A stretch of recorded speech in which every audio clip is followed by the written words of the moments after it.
Estou muito feliz de estar aqui nessa noite com os irmãos, né? Fomos convidados do nosso irmão Diácono 10, né? Congregava com a gente ali conosco ali na Assembleia de Deus de Jardim Betânia, onde nós congregamos no campo de Bangu, Ministério de Madureira. Desde já estar com o nosso pastor, um abraço ao nosso pastor Dirceu, Benito de Paulo, pastor da nossa congregação, e ele nos permitiu estar aqui nesta noite. Quero dizer também que desde o momento que eu cheguei aqui, eu já pude sentir a presença do Senhor no meio do movimento, Deus falando da palavra, Deus falando através dos louvores. Estou muito feliz de estar com os irmãos aqui nesta noite.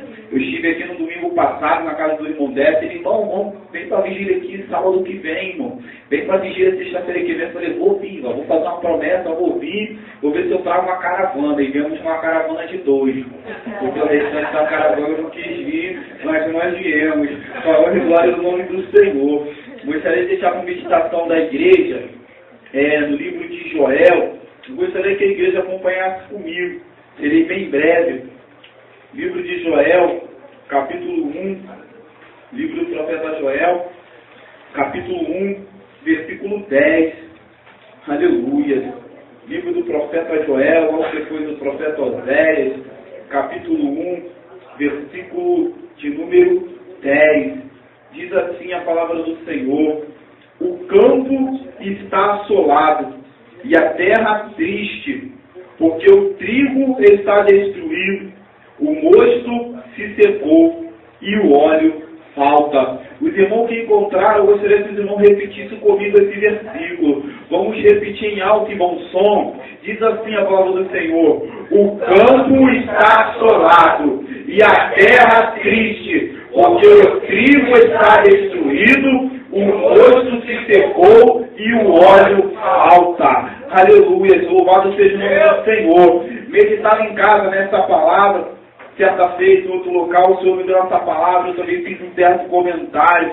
Esse texto, o profeta Joel, ele vai ser levantado pelo Senhor num tempo muito difícil, né, de Judá. O profeta Joel que profetizou, né, no reino de Judá, Jerusalém, e o reino havia passado por uma situação muito difícil e complicada. Segundo o próprio profeta, uma nuvem de gafanhotos que foi enviada e permitida pelo próprio Senhor havia devastado todas as lavouras, havia devastado todas as plantações. A cidade, por causa disso, acabou caindo numa situação de calamidade. Começou a faltar mantimento, começou a faltar alimento para o povo. E o povo não entendia o porquê daquilo ter acontecido. Fora isso, estava diante deles uma grande ameaça. Era a ameaça da invasão de um inimigo. Como se defender se não tem alimento? Como que você vai se fortalecer para enfrentar um inimigo que está se aproximando? O povo agora estava numa situação complicada. Deus levanta o profeta Joel para falar para o povo que aquela nuvem de gafanhotos havia sido enviada pelo Senhor por causa dos delitos que o povo havia cometido. Deus então levanta o profeta Joel, e no versículo 10, Deus vai trazer uma palavra para Joel falar para o povo, e Deus vai citar para o povo ver a situação dessa de calamidade, era terrível, que Deus vai citar 3 ingredientes, tem 3 coisas que eram muito preciosas para o povo. Ele vai citar o trigo, ele vai citar o vinho e ele vai citar o óleo. 3 coisas que os judeus davam muito valor. Primeiro ele vai falar, o trigo acabou, as plantações de trigos não existem mais. Sabemos que o trigo é a matéria-prima que se faz o pão. Não tem trigo, não tem pão. Não tem pão, não tem alimento. Não tem alimento, não tem sustento.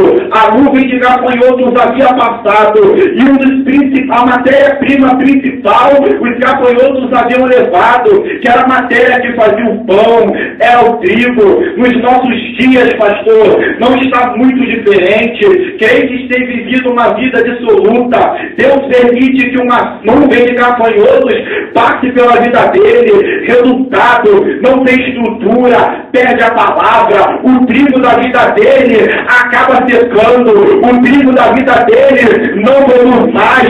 A nuvem de gafanhoto leva. Sabe por quê? Porque pecado na vida de crente leva a palavra embora. Pecado na vida de crente não deixa ele estruturado.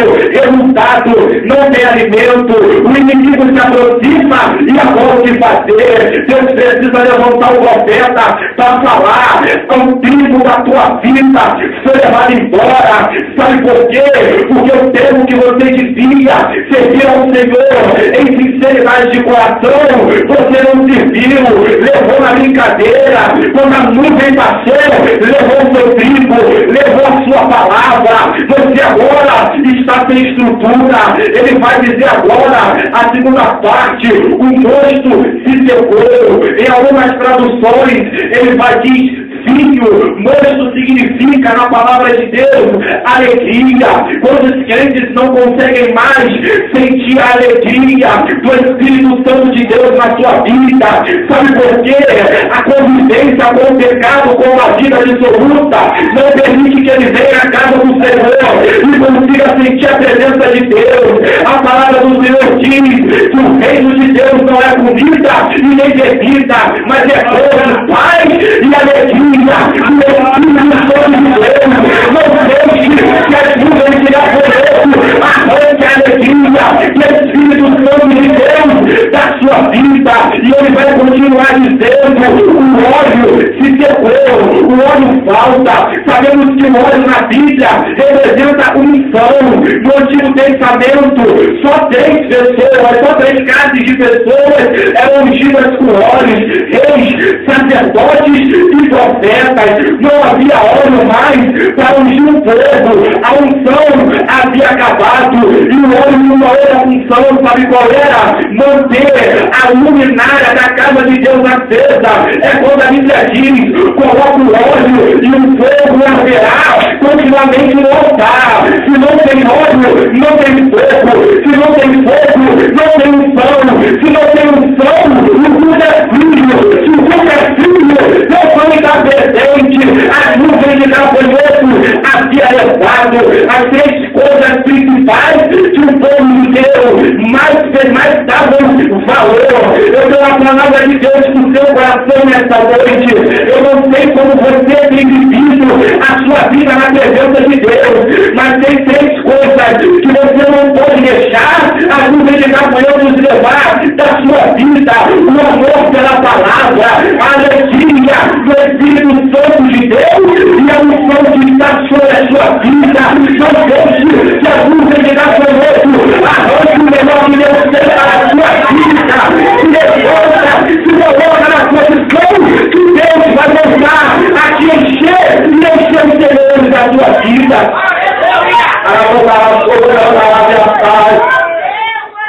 E enquanto eu estava sentado, eu falava: Senhor, o Senhor me deu essa palavra de manhã, mas é um objetivo. E o Senhor falava comigo exatamente do fim, da alegria do Espírito Santo. Eu falava: Senhor, mas por que enquanto eu estava ali e as orações eram feitas? E o Senhor falava comigo: meu filho, muitos têm entrado por aquela porta e têm entrado consigo no seu rosto, na sua face, uma capa. Mas não é capa de pecado, também não é capa de mentira, não é a capa da vergonha de Bartimeu, também não é a capa da unção que ele carregava. Então, que capa é essa? Ele fala: é a capa da felicidade. Entra pelas portas, ri para todo mundo, mostra que está feliz, mas quando chega em casa, está de cara com a sua verdade, o negócio está tudo torto, não consegue sorrir, não consegue sentir alegria, e vem para a casa do Senhor, e vem disfarçar a alegria na casa de Deus,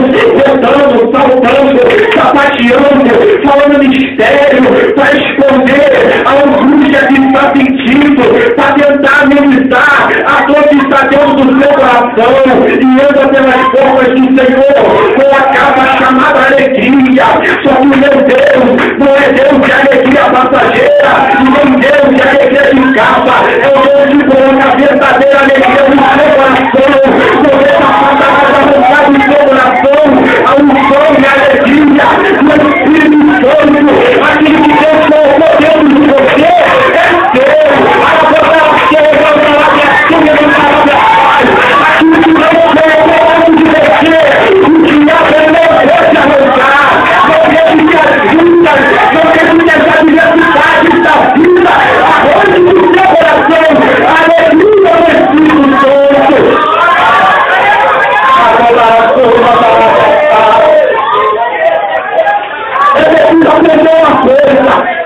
Independente dos problemas que passamos, eu tive que aprender isso. Todo mundo tem problemas, todo mundo tem complicações. Se eu passar metade dos irmãos choram. Todo mundo tem seus problemas, mas uma coisa eu aprendi com o Senhor. Uma vez que você entra pelas portas da casa do Senhor, da porta para fora, fica o problema, fica a dificuldade, fica a angústia, porque dentro da casa de Deus é lugar de se regozijar, é lugar de receber o céu, é lugar de sentir a presença do Senhor. E o problema que está lá fora foi falado aqui, deixa na mão do Senhor, porque dele, quem vai cuidar é Deus. Ele anda naquelas portas, deixa a capa da alegria do lado de fora e se regozija na presença do Senhor, porque naquele palácio, na presença de Deus, há abundância de alegria.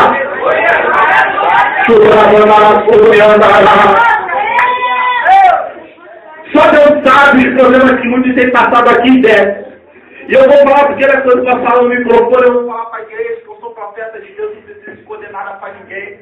Só Deus sabe que pessoas entram aqui, mulheres, muitas vezes, o Senhor falava comigo de irmãs, que estão aqui adorando ao Senhor, se alegram, mas quando chega em casa, só Deus sabe a tribulação que passa na mão do marido que não é crente. Só Deus sabe o que é ser xingada. Só Deus sabe o que ela tem vivido dentro da casa dele, com o marido, com o irmão, com o cunhado.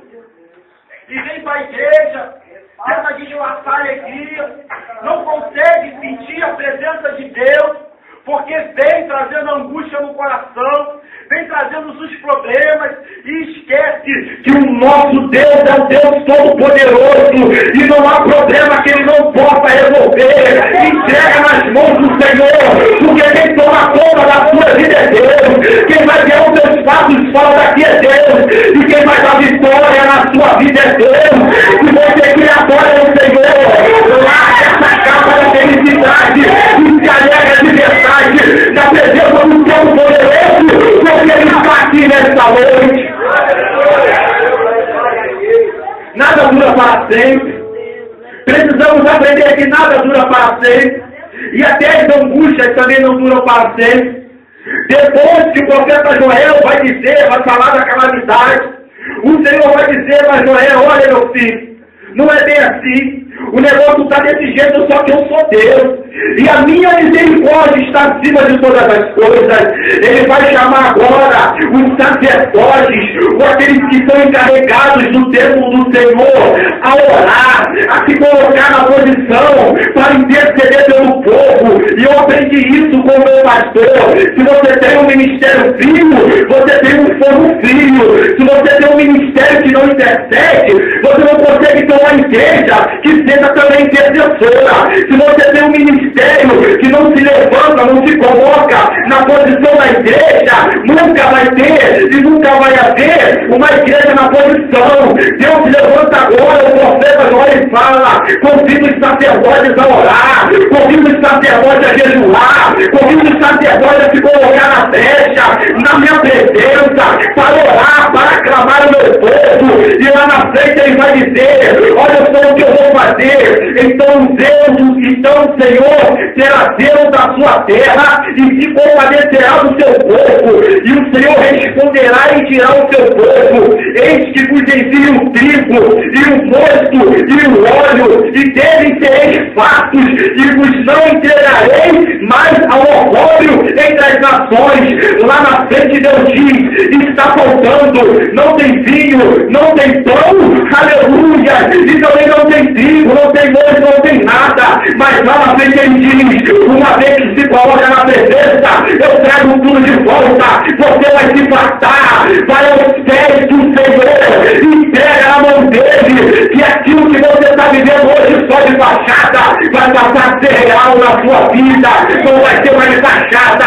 A presença de Deus será notória e Deus irá te abençoar de forma abundante. Mas é necessário algo primeiro. Todas as bênçãos de Deus na Bíblia, todas elas, com pequenas exceções, todas elas, o Senhor sempre pede algo ao povo para abençoar. E para encerrar a minha participação, A palavra do Senhor diz que se o meu povo, que se chama pelo meu nome, se humilhar e orar, se converter dos seus maus caminhos, então eu o ouvirei dos céus, perdoarei os seus pecados e sararei a sua terra. Quem quer que a sua terra seja sarada nesta noite? Quem quer que Deus regenere a sua terra? Quem quer que Deus na sua terra faça um lindo plantio? Onde venha vai ter trigo, onde venha vai ter vinho, e aonde a alegria não venha faltar. Para os pés do Senhor, entrega o teu caminho ao Senhor, confia nele, e o demais ele fará. Aleluia! E eu agradeço a minha oportunidade em nome do Senhor Jesus.